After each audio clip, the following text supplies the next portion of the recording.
La baja fuerte que tuvo la inflación en el último año genera un hecho que es inusual en la dinámica de los acuerdos salariales. ¿Por qué?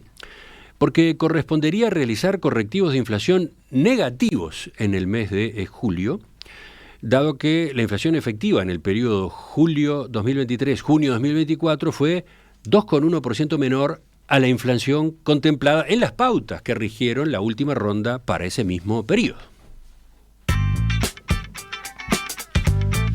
Esta situación generó malestar en el frente sindical, desde donde se reclama que el asunto vuelva a ser materia de negociación. En medio de esta polémica, hoy vamos a dedicar justamente el análisis económico a examinar la evolución reciente de los salarios en nuestro país y las perspectivas para adelante. Para eso estamos con el economista Alejandro Valcorba de Exante. Alejandro, ¿qué tal? Buen día, un gusto saludarte. ¿Cómo estás? Buen día, muy bien. ¿Y ustedes? Muy bien. Alejandro, a ver, si te parece, comencemos por comentar un poco más sobre este hecho inédito que mencionaba Emiliano recién. A ver, ¿cómo es que llegamos a esta situación de tener que realizar correctivos de inflación negativos en julio? ¿Y qué es lo que concretamente estaba planteado, ¿no?, en los acuerdos vigentes en ese sentido? Bien, a ver, antes de ir con eso quería aclarar que desde el gobierno aún no hay ninguna comunicación oficial al respecto, por lo que todavía no sabemos efectivamente cuál es la opinión del Poder Ejecutivo sobre el tema, ¿no? Digo esto porque las pautas que presentó el gobierno como guía para la última ronda de negociación plantean correctivos anuales por inflación en julio de cada año. Esto ha sido habitual en los convenios de los últimos años, pero el tema es que la inflación usada por el gobierno al momento de plantear esas pautas, que era la inflación que se proyectaba en la rendición de cuentas de 2022, era relativamente alta. Concretamente, para el periodo julio 2023-junio 2024, el gobierno proyectaba una inflación de 7,2%. Sin embargo, y como hemos comentado en otras ocasiones con ustedes, la inflación bajó mucho más rápido de lo previsto y en los 12 meses a junio la inflación efectiva se ubicó en 5%. De ahí es que la fórmula del correctivo de inflación, que es la diferencia entre la inflación proyectada y la efectiva, arroja un valor negativo de 2,1%, que debería descontarse de los ajustes previstos para el segundo semestre de este año, realizarse en este mes de julio.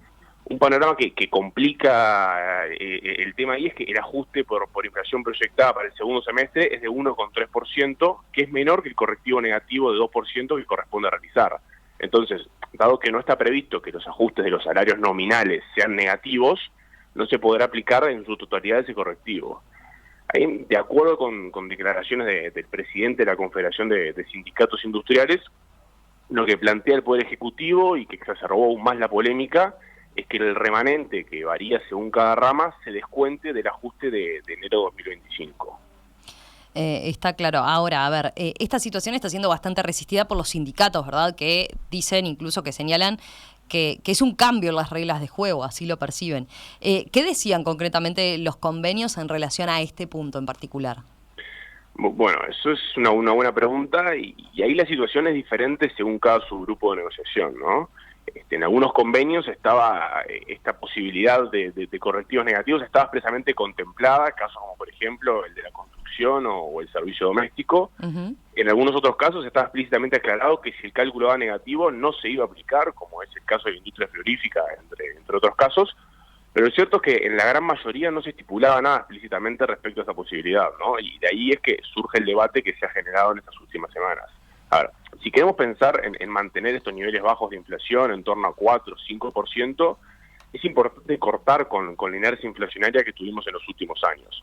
Como comentamos otras veces, los salarios son un componente grande de la inflación no transable, la cual estuvo en los últimos 20 años sistemáticamente por encima del techo del rango meta. Entonces, para romper con esta dinámica es importante una mayor coordinación de las políticas macroeconómicas para no dejar sola a la política monetaria en el combate con la inflación, y porque además eso hace que el esfuerzo del lado monetario tenga que ser mayor, y con los impactos que eso puede tener, por ejemplo, en el terreno de la competitividad, ¿no? Además, en definitiva, si los acuerdos establecen que el objetivo de mantener o de aumentar en determinado porcentaje el salario real, lo consistente con esos objetivos es que los correctivos se apliquen de manera simétrica, ya sea para más como para menos, ¿no? Porque si solo se aplicaran para más, en definitiva, cualquier sorpresa desinflacionaria como la que tuvimos el año pasado, determinaría una suba del salario real mayor que la prevista. Asumiendo entonces que los correctivos negativos se terminan implementando, ¿cómo quedaría la suba de salarios este año? Bueno, eso es todo un supuesto porque, como decíamos, todavía no hay una comunicación oficial ni del gobierno ni de las mesas de negociación en los consejos de salario de cómo se harían estos correctivos.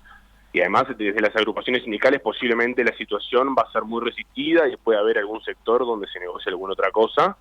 Pero si suponemos que no se realiza el ajuste de 1,3 por inflación proyectada, de todas formas, dado que la enorme mayoría de los convenios tenían estipulada una recuperación adicional real, pendiente de lo perdido durante la pandemia, igualmente el índice medio de salario va a tener un leve aumento en el segundo semestre, pero obviamente menor a lo que veníamos proyectando, ¿no? Si miramos los datos a la fecha, en mayo, en promedio, los salarios del sector privado aumentaron casi 9% respecto a un año atrás, lo que deja una suba en términos reales, o sea, descontando la inflación, de 4,5%.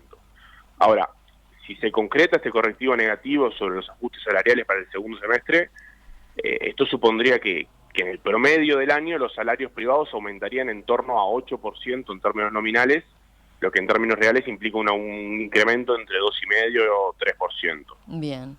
Alejandro, a ver, con esas cifras, entonces, ¿cuál sería el aumento salarial acumulado en este periodo de gobierno? O, como se suele comparar, ¿no? Dicho de otro modo, a ver, ¿cómo se compararán los salarios promedio de este año con los de 2019, que es además la referencia del último año prepandemia?